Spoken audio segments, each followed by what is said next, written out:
Hello friends, എല്ലാവർക്കും നമസ്കാരം. നിങ്ങളേവരും കാത്തിരിക്കുന്ന രേവതിയുടെയും സച്ചിയുടെയും ഇന്നത്തെ വിശേഷത്തിലേക്ക് എല്ലാ കൂട്ടുകാർക്കും സ്വാഗതം.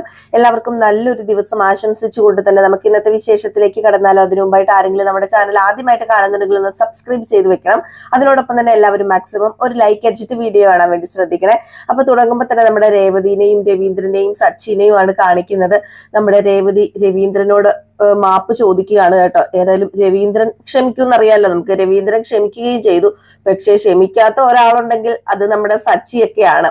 അപ്പൊ സച്ചിക്ക് ഒരിക്കലും നമ്മുടെ രേവതിയെ അംഗീകരിക്കാനോ രേവതിയോട് ഈ ഒരു കാര്യത്തിൽ പൊറുക്കാനോ ക്ഷമിക്കാനോ ഒന്നും പറ്റാത്ത ഒരു അവസ്ഥയാണ് കേട്ടോ. അങ്ങനെ നമ്മുടെ രേവതി റൂമിനകത്ത് ചെന്ന് ബെഡ്ഷീറ്റ് ഒക്കെ ഇങ്ങനെ വിരിച്ചുകൊണ്ടിരിക്കുകയാണ്. റൂമൊക്കെ ക്ലീൻ ചെയ്തുകൊണ്ടിരിക്കുകയാണ്. അപ്പോഴത്തേക്ക് നമ്മുടെ സച്ചി കയറി വന്നു കേട്ടോ. അപ്പൊ സച്ചി കയറി വന്നപ്പോൾ രേവതി അവിടെ നിൽക്കുകയാണല്ലോ. അപ്പൊ രേവതി പെട്ടെന്ന് ചോദിച്ചു, ഭക്ഷണം എടുത്തു വെക്കട്ടെ എന്ന് ചോദിച്ചു. അപ്പൊ പറഞ്ഞു, ഭക്ഷണം എന്തിനാ? കഴിക്കാനല്ലാതെ ഭക്ഷണം എന്തിനാ എടുക്കുന്നത്? അത് പിന്നെ ഞാന് പുറത്തുനിന്ന് കഴിച്ചു. എന്തിനാ സച്ചേട്ടാ പുറത്തുനിന്ന് കഴിച്ചത്? അതൊന്നും ആരോഗ്യത്തിന് നല്ലതല്ലല്ലോ. അയ്യോ, നിന്റെ സ്നേഹത്തിനും കരുതലിനും ഒക്കെ നന്ദി മോളെ. ഇനി വെറുതെ എന്റെ പുറകെ നടന്നേ കൂടുതൽ സ്നേഹം കാണിക്കണ്ട. സ്നേഹം തന്നതൊക്കെ മതിയായി. എന്താ സച്ചിട്ട് ഇങ്ങനെയൊക്കെ പറയുന്നത്? പിന്നെ ഞാൻ എങ്ങനെയാ പറയേണ്ടത്? ഞാൻ വന്ന് നിന്നെ കൂട്ടിക്കൊണ്ട് വന്നതോടെ എല്ലാം ഞാൻ മറന്നുപോയെന്നാണോ നീ കരുതിയേക്കുന്നത്? എങ്കിൽ തെറ്റി. അച്ഛൻ പറഞ്ഞത് കൊണ്ട് മാത്രമാണ് രേവതി നിന്നെ ഞാൻ ഇങ്ങോട്ട് കൂട്ടിക്കൊണ്ട് വന്നേക്കുന്നത്. അല്ലാതെ നിന്നെ ഭാര്യയായിട്ട് അംഗീകരിച്ച കെട്ടിലമ്മയായിട്ടേ വാഴിക്കാനൊന്നുമല്ല. നീ ചെയ്തത് ഞാൻ ജീവിതത്തില് മറക്കാൻ പോകുന്നില്ല. അത്രയ്ക്കാടി എന്റെ മനസ്സ് വേദനിച്ചത്. അല്ല, അതിനു മാത്രം ഞാൻ തെറ്റൊന്നും ചെയ്തിട്ടില്ലല്ലോ. ഞാൻ എന്താ നടന്നതെന്ന് സച്ചിയേട്ടനോട് പറഞ്ഞില്ലേ? അച്ഛനത് മനസ്സിലായി. എന്നിട്ട് എന്താ നിങ്ങളത് മനസ്സിലാക്കാത്തത്?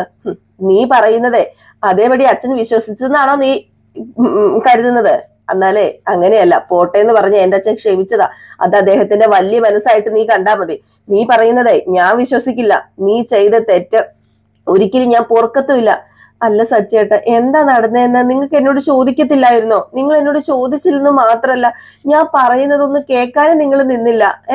എന്നിട്ട് വീണ്ടും ഞാൻ തെറ്റ് ചെയ്തു എന്ന് പറയുന്നതിൽ എന്ത് കാര്യമുള്ളത്? അല്ല, നടന്നത് എന്താണെന്ന് നിങ്ങൾ ചോദിച്ചോ എന്നോട്? ഇല്ലല്ലോ. നടന്നത് അറിയാതെ എന്നോട് ഇങ്ങനെയൊക്കെ പറഞ്ഞ് ഇതുവരെ നിങ്ങൾ പെരുമാറിയത് അച്ഛനോട് പറഞ്ഞപ്പോഴെങ്കിലും നിങ്ങൾ മനസ്സിലാക്കുന്ന ഞാൻ കരുതിയത്. പക്ഷെ നിങ്ങൾ ഇതുവരെ മനസ്സിലാക്കിയിട്ടില്ല. സത്യം എന്താണെന്ന് പോലീസുകാർ സ്റ്റേഷനിൽ വെച്ച് പറഞ്ഞല്ലോ. അല്ല, നീയല്ലേ സാക്ഷി ഒപ്പിട്ടത്? ശ്രീകാന്തിന്റെ വർഷയുടെ കല്യാണവും നടത്തി കൊടുത്തത് നീ തന്നെയാണെന്നാ പോലീസുകാർ പറഞ്ഞത്. അല്ല, എന്തുകൊണ്ടാ സാക്ഷിയായിട്ട് ഒപ്പിട്ടതെന്ന് ഞാൻ പറഞ്ഞല്ലോ.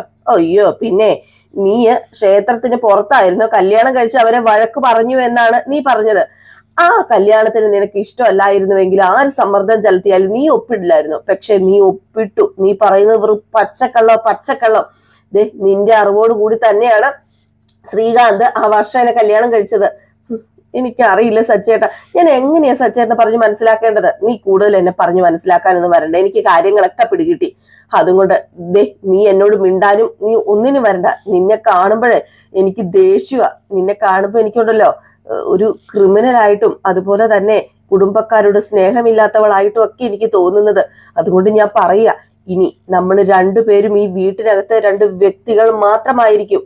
അല്ലാതെ നീ എന്റെ ഭാര്യയായിട്ടോ ഞാൻ നിന്റെ ഭർത്താവായിട്ടോ അങ്ങോട്ടും ഇങ്ങോട്ടും കാണേണ്ട കാര്യമില്ല.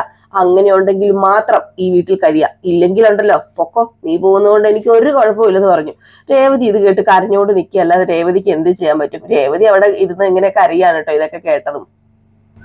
അങ്ങനെ സച്ചി വേറൊരു പായ എടുത്തിട്ട് അവിടെ തന്നെ നിലത്ത് വിരിച്ചിട്ട് ഒരു തലകണ എടുത്തിട്ട് അവിടെ അങ്ങ് കിടന്നു കേട്ടോ. അപ്പൊ ഇനി രേവതിയുടെ കൂടെ കിടക്കുന്നില്ല എന്ന് നമ്മുടെ സച്ചി തീരുമാനിച്ചു കഴിഞ്ഞു. രേവതിയായിട്ട് യാതൊരു ബന്ധവുമില്ല എന്ന് സച്ചി തീരുമാനിച്ചിട്ടാണ് സച്ചി അങ്ങനെ ചെയ്യുന്നത്. വീണ്ടും നമ്മുടെ രേവതി പൊട്ടിക്കരയുന്നതല്ലാതെ രേവതിക്കൊന്നും ചെയ്യാൻ പറ്റുന്നില്ല. പക്ഷെ ഇതെല്ലാം കേൾക്കുന്ന ഒരാളുണ്ടായിരുന്നു, നമ്മുടെ രവീന്ദ്രൻ പുറത്ത് നിന്ന് ഇതൊക്കെ കേൾക്കുവാണ് കേട്ടോ. അപ്പൊ രവീന്ദ്രന് മനസ്സിലായി കാര്യം ഇച്ചിരി പ്രശ്നം തന്നെയാണ്. നമ്മുടെ സച്ചി രേവതിയെ ക്ഷമിക്കുകയോ പൊറുക്കുകയോ ഒന്നും ചെയ്തിട്ടില്ല. നമ്മുടെ രവീന്ദ്രൻ ചെയ്ത പോലെ ഒന്നും ചെയ്തിട്ടില്ല എന്ന് മനസ്സിലായി. ആ മനുഷ്യൻ പുറത്തിരുന്ന് വേദനിക്കുക എന്നുള്ളതല്ലാതെ ആ മനുഷ്യന് വേറൊരു മാർഗവുമില്ല. വീണ്ടും നമ്മുടെ രേവതി സച്ചിനെ വിളിക്കുക, സച്ചേട്ട എണീക്ക്, സച്ചേട്ടൻ കട്ടിലേ കയറി കിടന്നോ, ഞാൻ നിലത്ത് കിടന്നോളാം. ഒരു കാര്യം ചെയ്യോ, ദയവ് ചെയ്ത് എനിക്ക് കുറച്ച് സമാധാനം തരുമെന്ന് പറഞ്ഞ് അവിടുന്ന് നേരെ എണീറ്റ് പോകുന്നത് നമ്മുടെ രവീന്ദ്രന്റെ മുന്നിലേക്കാണ് സച്ചി ചെല്ലുന്നത്. അപ്പൊ സച്ചിക്ക് മനസ്സിലായി അകത്ത് നടന്ന സംഭവങ്ങളെല്ലാം രവീന്ദ്രൻ കേട്ടു എന്ന്. അപ്പോഴത്തേക്ക് പെട്ടെന്ന് നമ്മുടെ സച്ചി ഓടി വന്നു കേട്ടോ. സച്ചി ഓടി വന്നിട്ട്, അച്ഛൻ എന്താ അച്ഛൻ ഇവിടെ ഇരിക്കുന്നത്? അത് പിന്നെ എങ്ങനെ ഉറക്കം വരാനാ മോനെ? എങ്ങനെ പോയി കിടക്കാനാ? ആ അത് പിന്നെ ഞാൻ എങ്ങനെയാ പറയേണ്ടതെന്നൊന്നും എനിക്കറിയില്ല സച്ചി. അല്ല നീ നീ എന്താ കിടന്നുറങ്ങാത്തത്? അത് പിന്നെ അച്ഛാ ഞാൻ കിടന്നുറങ്ങാത്തത് നീ കിടന്നുറങ്ങാത്തതേ എന്താണെന്നേ എനിക്ക് മനസ്സിലായി. അതെ, നീ നീ ഇവിടെ വന്നിരുന്നേ. ഞാന് ഒന്ന് പറഞ്ഞാൽ നീ കേക്കുവോ? അച്ഛൻ പറഞ്ഞ ഞാൻ എന്താ കേൾക്കാതിരുന്നിട്ടുള്ളത്? പറയച്ഛ, അച്ഛൻ പറയുന്നത് ഞാൻ കേട്ടോളാം. അത് വേറൊന്നുമല്ല, രേവതി മോളെ നീ വെറുതെ വേദനിപ്പിക്കരുത്. അവള് നീ വഴക്ക് പറയരുത്. അകത്ത് എന്താ നടന്നതെന്ന് എനിക്കറിയില്ല, പക്ഷെ എല്ലാം ഞാൻ കേട്ടതാ. അവളോട് നീ എന്തിനാ മോനെ ദേഷ്യപ്പെടുന്നത്? അവളെ വെറും പാവാ. അവള് ചെയ്തത് എനിക്ക് മറക്കാൻ പറ്റുന്നില്ല അച്ഛാ. പിന്നെ എങ്ങനെയാ ഞാൻ ദേഷ്യപ്പെടാതിരിക്കുന്നത്? രേവതി അറിഞ്ഞുകൊണ്ട് ഒരു തെറ്റും ചെയ്തിട്ടില്ല, അത് നീ മനസ്സിലാക്കിക്കോ. നടന്നത് നടന്നു. ഇനിയിപ്പം അതിന്റെ പേരില് അവളോട് നീ ദേഷ്യം കാണിക്കരുത്, അവളെ അകറ്റി നിർത്തരുത്. അവക്ക് വേറെ ആരെങ്കിലും ഉണ്ടോ മോനെ? അല്ല, അവള് കാരണമല്ല അച്ഛന് ലോക്കപ്പിൽ കിടക്കേണ്ട വന്നത്, ഇപ്പൊ ഈ അവസ്ഥയൊക്കെ ഉണ്ടായത്. രേവതി കാരണമല്ല, ശ്രീകാന്ത് കാരണമാ ഞാൻ ലോക്കപ്പിൽ കിടന്നത്. അത് രേവതിയുടെ തലയിൽ കൊണ്ടുപോയി വെക്കേണ്ട കാര്യമില്ല. എനിക്ക് അങ്ങനെ ഒരു അവസ്ഥ വന്നതിലേ രേവതി മോൾക്ക് നല്ല വിഷമമുണ്ട്. രേവതിക്ക് അത് സഹിക്കാൻ പറ്റിയിട്ടില്ല, അറിയാലോ. അതൊക്കെ നിനക്ക് അറിയാമെന്ന് എനിക്കറിയാം, പക്ഷെ നീ അതൊന്നും അംഗീകരിക്കാൻ തയ്യാറല്ല. ശ്രീകാന്ത് ചെയ്ത തെറ്റിന് അവൾ അറിയാതെ ഒരു ഭാഗമായിട്ട് മാറിപ്പോയതാ. അതിന് എന്തിനാ മോനെ അവളെ ഇങ്ങനെ നീ വേദനിപ്പിക്കുന്നത്? നീ ഒരിക്കലും വേദനിപ്പിക്കരുത്. അങ്ങനെ വേദനിപ്പിച്ചാലേ ദൈവം പൊറുക്കില്ല. അത് പിന്നെ അച്ഛ, അവള് ചെയ്തതും തെറ്റ് തന്നെയല്ലേ? പിന്നെ അത് രേവതി അറിഞ്ഞുകൊണ്ട് ചെയ്തല്ലെന്ന് ഞാൻ മോനോട് പറഞ്ഞില്ലേ? അത് പിന്നെ അവള് കള്ളം പറയുന്ന അച്ഛ. അവള് കള്ളം പറയുന്നതെന്ന് നിനക്ക് എങ്ങനെ അറിയാം? ആ ഒരു തെറ്റിദ്ധാരണ നീ മാറ്റേണ്ടത്. ഒരിക്കലും രേവതി കള്ളം പറയില്ല സച്ചി, അതെനിക്ക് നന്നായിട്ട് അറിയാം. രേവതി കള്ളം പറയുന്ന കൂട്ടത്തിലുള്ളതല്ല മോന്. അവള് ഇതുവരെ മനസ്സിലാക്കിയിട്ടില്ല. അതുകൊണ്ട് ഞാൻ പറയാ, അവള് പറയുന്നത് മോൻ വിശ്വസിക്കണം, അവളെ സ്നേഹിക്കണം. അവള് നല്ലവള്. നമ്മുടെ കുടുംബത്തിനെ ഐശ്വര്യം മാത്രം തരാൻ വേണ്ടി അവള് നമുക്ക് ദൈവം തന്നതാ. നമ്മുടെ കുടുംബത്തിന് വേണ്ടിയേ. അവള് വേറൊന്നും ചെയ്യില്ല. അവള് നമ്മുടെ കുടുംബത്തിന് കളങ്കം വരുത്തില്ല. അല്ല, ഇത്രവും ചെയ്തൊക്കെ കളങ്കം വരുത്തിയതല്ലേ? എന്താടാ സച്ചി, നിനക്ക് ഇത്രവും പറഞ്ഞാൽ നിനക്ക് മനസ്സിലാവില്ലേ? ചുമ്മാ ആവശ്യമില്ലാതെ ഓരോന്ന് ചിന്തിച്ചു കൂട്ടി നിന്റെ ജീവിതം തന്നെ നീ നശിപ്പിക്കരുത്. മനസ്സിലെ വെറുപ്പും വൈരാഗ്യവും ഒക്കെ കുത്തി നിറച്ചു കഴിഞ്ഞാലേ കെട്ടുപോകുന്നത് നമ്മുടെ സന്തോഷം തന്നെയാ. അത് നീ ഓർത്തോ. നമ്മുടെ ജീവിതം നമ്മൾ ആസ്വദിച്ച് ജീവിക്കണം, അല്ലാതെ ഇതുപോലെ വഴക്കിട്ട് ജീവിക്കാനുള്ളതല്ല നിന്റെ ജീവിതം. ഇനി ഒരിക്കലും രേവതിയായിട്ട് വഴക്കടിക്കുകയോ ദേഷ്യം കാണിക്കുകയോ ഒന്നും ചെയ്യരുത്. കല്യാണം കഴിച്ച ഒരുത്തനെ അവന്റെ പാട് നോക്കി പോയി, അറിയാലോ. അവനിപ്പോ സന്തോഷത്തോടെ കഴിയുമായിരിക്കും.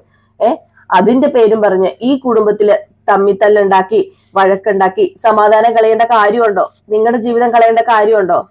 ഒരിക്കലും ഇല്ല. അതുകൊണ്ടാണ് ഞാൻ പറഞ്ഞത്, സന്തോഷമായിട്ട് ജീവിക്കുക. കല്യാണം കഴിഞ്ഞ് പോയവരൊക്കെ പോട്ടെ. ഇനിയിപ്പം മറക്കേണ്ടതൊക്കെ മറക്കണം, ക്ഷമിക്കേണ്ടതൊക്കെ ക്ഷമിക്കണം, പൊറുക്കേണ്ടതൊക്കെ പൊറുക്കണം. നമ്മളൊക്കെ മനുഷ്യന്മാരാ. അതുകൊണ്ട് തന്നെ മനുഷ്യന്മാർക്ക് ക്ഷമിക്കാനും മറക്കാനും പൊറുക്കാനും ഒക്കെ കഴിയുള്ളൂ. അത് നീ ഒന്ന് ചിന്തിക്കുക. മൃഗങ്ങളാകരുത് ഒരിക്കലും മനുഷ്യര് എന്നൊക്കെ ഇങ്ങനെ പറഞ്ഞ് നമ്മുടെ സച്ചിനി ഇങ്ങനെ ഓരോന്നൊക്കെ പറഞ്ഞ് സമാധാനിപ്പിക്കുകയും രേവതിനെ സ്നേഹിക്കാൻ പറയുകയും ഒക്കെ ചെയ്യുകയാണ്. ഏതായാലും സച്ചി ഇതൊക്കെ കേട്ടിട്ട് ശരി അച്ഛാ എന്നൊക്കെ പറയുന്നുണ്ടെങ്കിലും നമ്മുടെ രേവതിനെ സ്നേഹിക്കാനൊന്നും തുടങ്ങുന്നില്ല കേട്ടോ. അത് വേറെ കാര്യം.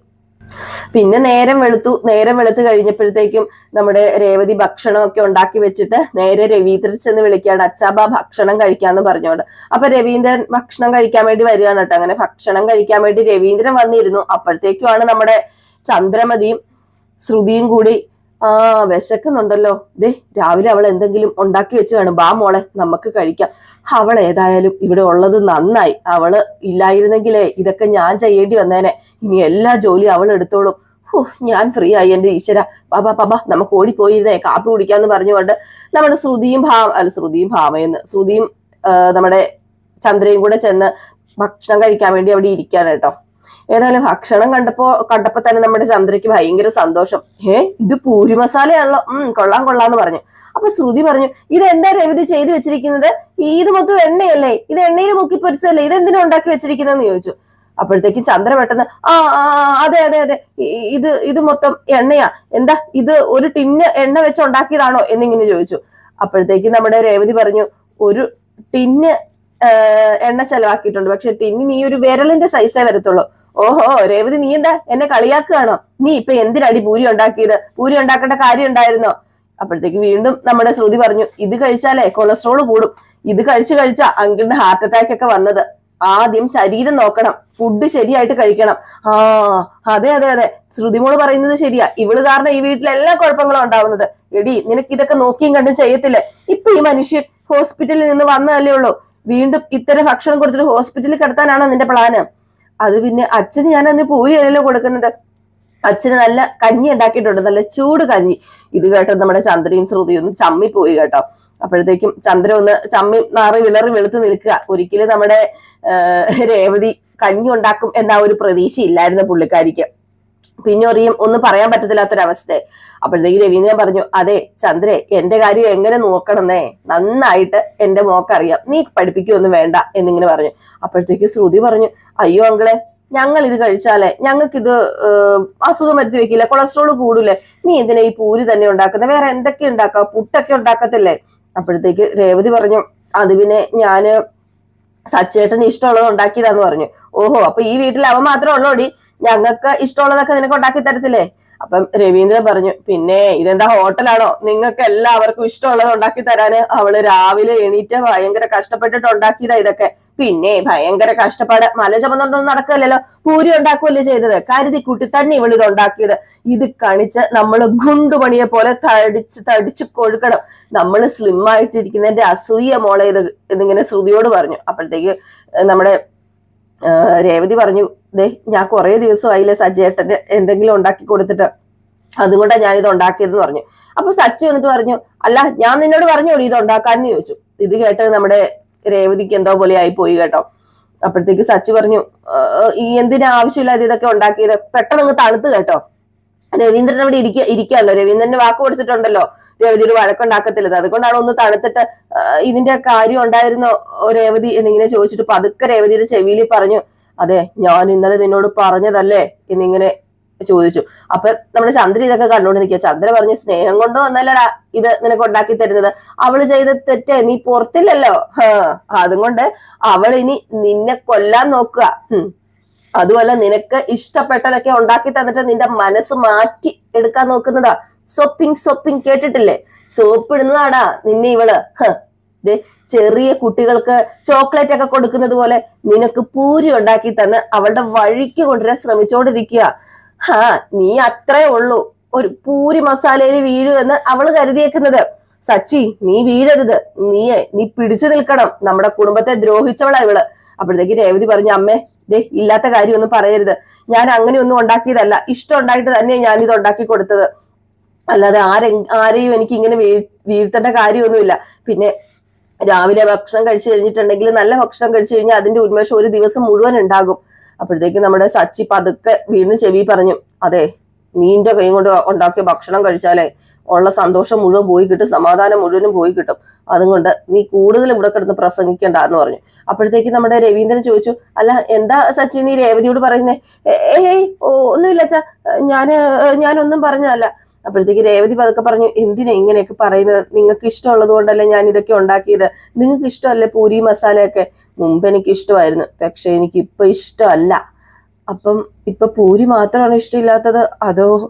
ദേ എല്ലാം ചേർത്ത രേവതി പറഞ്ഞത്, നിന്നെയും ഇഷ്ടമല്ല പൂരി ഇഷ്ടമല്ല, അതുകൊണ്ട് ഇതുപോലെയുള്ള കോമാളിത്തരങ്ങൾ ചെയ്യാതിരിക്കാൻ നോക്കാൻ പറഞ്ഞു. മനസ്സിലായല്ലോ ഞാൻ പറഞ്ഞത്, ഇനി കൂടുതൽ വ്യക്തമാക്കി തരണ്ടല്ലോ എന്ന് പറഞ്ഞു. അപ്പോഴത്തേക്ക് രേവതി പാവം ഒന്നും മിണ്ടാതെ നിൽക്കുകയാണ് കേട്ടോ. രവീന്ദ്രന് മനസ്സിലാകുന്നുണ്ട് കേട്ടോ ഇവരെ അങ്ങോട്ടും ഇങ്ങോട്ടും എന്താ പൊറുപൊറുക്കുന്നുണ്ടെന്ന്. അപ്പൊ ചന്ദ്ര ചോദിച്ചു, എന്താ രേവതി ഇതിന്റെ അടവൊന്നും ഫലിച്ചില്ലല്ലേ? ഓഹോ, അവൻ നീ ഉണ്ടാക്കിയ പൂരി മസാലയിൽ വീണില്ലല്ലേ? ഓഹ് പാവം, രാവിലെ കഷ്ടപ്പെട്ടെടുത്ത് ഉണ്ടാക്കിയതാ. അപ്പൊ രവീന്ദ്രൻ പറഞ്ഞു, ചന്ദ്ര നീ ഒന്നും മിണ്ടാതിരിക്കുന്നുണ്ടോ? സച്ചി നീ ഇങ്ങോട്ടിരിക്കുക, ഭക്ഷണം കഴിക്കാൻ നോക്ക്. അത് പിന്നെ അച്ഛാ എനിക്ക് വേണ്ട, വയറ് ശരിയല്ല, ഞാൻ പോവുക, എനിക്ക് പോണം. എടാ ഇരിക്കടാ ഇവിടെ, മോള് നിന്റെ ഇഷ്ടം നോക്കി ഉണ്ടാക്കിയതല്ലേ, ഇവിടെ ഇരുന്ന് കഴിക്കാൻ നോക്ക് എന്നിങ്ങനെ പറയണം. ഏതായാലും നിവർത്തി കെട്ട് നമ്മുടെ സച്ചി അവിടെ ഇരുന്ന് ഭക്ഷണം കഴിക്കുകയാണ് കേട്ടോ. അപ്പൊ വീണ്ടും നമ്മുടെ ചന്ദ്ര പറഞ്ഞു, രേവതി ഉണ്ടാക്കിയത് സച്ചി കഴിക്കുവോ? അല്ല ഇവള് കാരണമല്ലേ നിങ്ങൾ പോലീസ് സ്റ്റേഷനിലും ഹോസ്പിറ്റലിലും ഒക്കെ കിടന്നത്, നിങ്ങൾക്ക് വേണ്ടി കഷ്ടപ്പെട്ടതും ഇവിടെ അവിടെയൊക്കെ ഓടിയതും ആരാ? ഇവനല്ലേ. ഇതൊക്കെ അത്ര പെട്ടെന്ന് ഇവന് മറക്കാൻ പറ്റുമെന്ന് ചോദിച്ചു. ഇരിക്കാൻ വന്ന സച്ചി ഇത് കേട്ടതും പിന്നെ ഇരിക്കാൻ തോന്നിയില്ല കേട്ടോ. എന്ത് ചെയ്തു, നമ്മുടെ സച്ചി അങ്ങ് ഇറങ്ങി പോവുകയും ചെയ്തു. ചന്ദ്ര എരുതിയിൽ എണ്ണ ഒഴിക്കുക തന്നെയാണ് ചെയ്തത്, അത് നമുക്ക് കേൾക്കുമ്പോ തന്നെ അറിയാട്ടോ. ഈ നമ്മുടെ ചന്ദ്ര ഇങ്ങനെയൊക്കെ പറഞ്ഞത് കൊണ്ട് തന്നെയാണ് സച്ചി ആ ഒരു സമയം തന്നെ ഇറങ്ങി പോവുകയും ചെയ്തത്, അല്ലെങ്കിൽ അവിടെ ഇരുന്ന് എങ്ങനെയെങ്കിലും ഭക്ഷണം കഴിച്ചേനെ.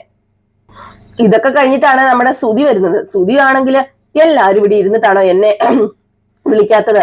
വാവ്, പൂരി മസാല അല്ലേ, എടുക്കമ്മേ എടുക്ക്. അപ്പൊ ശ്രുതി പറഞ്ഞു, ശ്രുതി രാവിലെ പൂരി കഴിക്കരുതെന്ന് ഞാൻ ശ്രുതിയോട് പറഞ്ഞിട്ടുള്ളതല്ലേ? ആ ശരിയാ നീ പറഞ്ഞിട്ടുണ്ടല്ലോ അല്ലെ? അതെ, ഞാൻ മറന്നുപോയി, സോറി. ഇനിയിപ്പം എങ്കിൽ പൂരി വേണ്ട. രാവിലെ എണ്ണയിൽ ഉണ്ടാക്കിയ പലഹാരം ഒന്നും കഴിക്കണ്ട. അങ്ങനെ കഴിച്ചാലേ അസുഖം വരും. ചിലവർക്കൊന്നും അത് പറഞ്ഞാൽ മനസ്സിലാകത്തില്ല. എന്ത് ചെയ്യാനാ, വീണ്ടും പൂരി അതെ ഇതെന്നും പറഞ്ഞുകൊണ്ട് മനുഷ്യരെ കൊല്ലാൻ വേണ്ടി ഓരോന്ന് ഉണ്ടാക്കി കൂട്ടുമല്ലേ എന്നിങ്ങനെ പറഞ്ഞോട്ട്. അപ്പോഴത്തേക്ക് നമ്മുടെ ചന്ദ്ര പറഞ്ഞ്, അങ്ങനെ മനസ്സിലാകണമെങ്കിലേ പഠിപ്പും വിവരവും വേണം. പഠിപ്പും വിവരവും വിദ്യാഭ്യാസവും ഒന്നും ഇല്ലാത്തവരോട് ഇത് പറഞ്ഞിട്ട് കാര്യമില്ലല്ലോ. നീ വലിയ വീട്ടിലെ കുട്ടിയായതുകൊണ്ട് പഠിപ്പും വിവരവും ഉണ്ട്. പക്ഷെ പൂ കെട്ടുന്നവൾക്ക് ഇതൊന്നും ഇല്ലല്ലോ. അവക്ക് പഠിപ്പും ഇല്ല, വിവരവും ഇല്ല, ബോധവും ഇല്ല. ഇതൊക്കെ ആരോട് പറയാനാ മോളെ? അവള് തിന്നട്ടെ, ഉണ്ടാക്കി തന്നെ ഇരുന്ന് തിന്നോളാൻ പറഞ്ഞു. അപ്പോഴത്തേക്ക് രവീന്ദ്രൻ പറഞ്ഞു, അതെ ചന്ദ്രൻ, നീ മിണ്ടാതിരിക്കുന്നുണ്ടോ? ആവശ്യത്തിനുള്ള പഠിപ്പും വിവരവും ഒക്കെ രേവതിക്കുണ്ട്. അല്ല, ഇങ്ങനെയൊക്കെ പറയുന്ന നിങ്ങൾക്ക് രാവിലെ എണീച്ചിട്ട് എന്തെങ്കിലും അവനവന് വെച്ചുണ്ടാക്കി കഴിക്കത്തില്ലേ? നിങ്ങളുടെ കയ്യിൽ എന്തെങ്കിലും ഉണ്ടോ? പിന്നെയല്ലേ എണ്ണയും കൊളസ്ട്രോളും, സ്വന്തമായിട്ട് ഉണ്ടാക്കാൻ പോലും അറിയത്തില്ല. നിങ്ങളെ ഇത് കഴിക്കണ്ട, നിങ്ങൾക്കിതേ കഴിക്കാന് അവകാശപ്പെട്ടതല്ല. അപ്പോഴത്തേക്ക് നമ്മുടെ ശ്രുതി പറഞ്ഞു, ആന്റി ഞാൻ ആന്റിക്ക് ABC ജ്യൂസ് ഉണ്ടാക്കി തരാന്ന് പറഞ്ഞു. അപ്പോഴത്തേക്ക് തന്നെ ചന്ദ്രയുടെയും ശ്രുതിയുടെയും കിളി പാറിയിട്ടോ. അപ്പോഴത്തേക്കും ശ്രുതി പറഞ്ഞു, അല്ല രണ്ട് പൂരി കഴിക്കുന്നതൊന്നും കുഴപ്പമുണ്ടോ? ശ്രുതിയോട് വരാന് പറഞ്ഞത്, ഞാൻ ABC ജ്യൂസ് ഉണ്ടാക്കി തരാന്ന് പറഞ്ഞു. ഏതായാലും ചന്ദ്രയും നമ്മുടെ ശ്രുതിയുടെ പുറകെ വാലാട്ടി അങ്ങ് പോയിട്ടോ. അപ്പൊ രേവതി അവിടെ നിൽക്കുകയായിരുന്നു. അപ്പം രവീന്ദ്രൻ പറഞ്ഞു, മോളൊരു കാര്യം ചെയ്യാം, ഇവിടെ ഇരിക്കും, നമുക്ക് ഒരുമിച്ച് ഇരുന്ന് കഴിക്കാം. അത് പിന്നെ എനിക്ക് വേണ്ട അച്ഛാ, സച്ചേട്ടൻ കഴിക്കാതെയല്ലേ പോയത്, അതവൻ പുറത്തു നിന്നൊക്കെ കഴിച്ചോളൂ. മോക്ക് അവന്റെ സ്വഭാവം അറിയാലോ. ഇനിയിപ്പം ദേഷ്യം തണുക്കാനായിട്ട് കുറച്ച് സമയമൊക്കെ എടുക്കും. മോള് വിഷമിക്കൊന്നും വേണ്ട. അവനെ നിന്നോട് ഇഷ്ടമില്ലാഞ്ഞിട്ടൊന്നും അല്ല, ആ സങ്കടമൊക്കെ മനസ്സിൽ കിടന്നിട്ടാ. മോളിരിക്കെ, അത് പിന്നെ അച്ഛൻ കഴിക്കുക, ഞാൻ കഴിച്ചോളാം അച്ഛാ എന്നിങ്ങനെ രേവതി പറഞ്ഞു കേട്ടോ. അപ്പൊ രവീന്ദ്രൻ, മോള് കഴിക്കണം കേട്ടോ എന്നിങ്ങനെ പറഞ്ഞു കേട്ടോ.